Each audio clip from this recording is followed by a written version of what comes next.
பீகாரை போல தமிழ்நாட்டிலும் எஸ்ஐஆர் என்ற பெயரில் வாக்கு திருட்டு நடத்த முயற்சி நடப்பதாக குற்றம் சாட்டியுள்ள அரசியல் கட்சி தலைவர்கள் மறைமுகமாக தேசிய குடிமக்கள் பதிவேட்டை அமல்படுத்தவும் பாஜக முயல்வதாக புகார் தெரிவித்துள்ளனர்.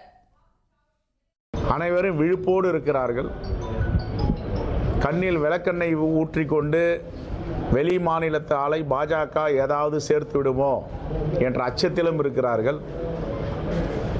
இந்த எஸ்ஐஆர் என்பது குறிப்பாக புதுக்கோட்டை மாவட்டத்திலும் காலையில் சிவகங்கை மாவட்டத்திலும் மதுரை மாவட்டத்திலும் மக்களிடம் பேசும்பொழுது இதை போன்ற ஒரு அச்சுறுத்தலும் அபாயமும் பயமுறுத்தலும் இன்னலும் துன்பங்களும் வேதனைகளும் ஏன் இந்த மக்களுக்கு தேர்தல் ஆணையம் கொடுக்கிறது, ஒன்றிய அரசு கொடுக்கிறது என்றுதான் கேட்கிறார்கள்.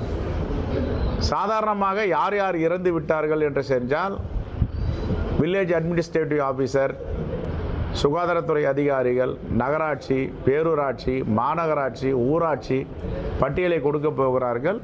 அதை எடுத்து விடலாம். ஆனால் இந்த எஸ்ஐஆரில் கேட்பது ஒரு மறைமுக என்ஆர்சி நடத்துகிறார்கள். வெளி மாநிலத்தவருடைய வாக்குகளை இங்கே சேர்ப்பதற்கு முயற்சி செய்வார்கள். அதை முறியடிக்க வேண்டும். நம்முடைய தகுதியான வாக்காளர்கள் பெயர்களை நீக்குவதற்கு அனுமதிக்கக்கூடாது. தகுதியற்றவர்களை சேர்ப்பதற்கும் அனுமதிக்கக்கூடாது. குறிப்பாக சிறுபான்மை மக்கள், பட்டியலின மக்கள், ஓபிசி, எம்பிசி இந்த வாக்குகளை எடுப்பதற்கு அனுமதிக்கக்கூடாது. வாக்குகள் திருட்டு போவதா ஒரு கருத்து இருக்கு.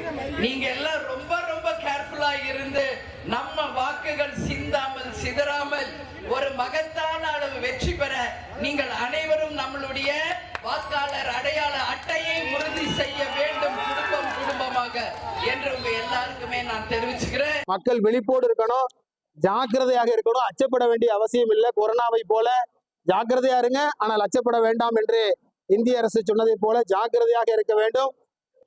அதே போல அச்சம் இல்லாமல் இந்த எனுமரேஷன் ஃபார்மை வாங்குவது, அந்த கணக்கீட்டு படிவத்தை நிரப்புவது, ஒப்படைப்பது, டிசம்பர் 9ஆம் தேதி அந்த வாக்காளர் பட்டியலினுடைய அந்த மாதிரி பட்டியலிலே நம்முடைய பெயர் இருக்கிறதா என்பதை சோதிப்பது, இல்லை என்று சொன்னால் அதற்கான சட்டபூர்வமான நடவடிக்கைகளை மேற்கொள்வது என்று சொல்லி தமிழகத்துடைய மக்கள் விழிப்புணர்வோடு இந்த எஸ்ஐஆருடைய நடவடிக்கையில் ஈடுபட வேண்டும். ஒவ்வொரு வாக்குரிமை என்பதும் அது இந்தியாவினுடைய அரசியலமைப்பு சட்டம் நமக்கு தந்த உரிமை.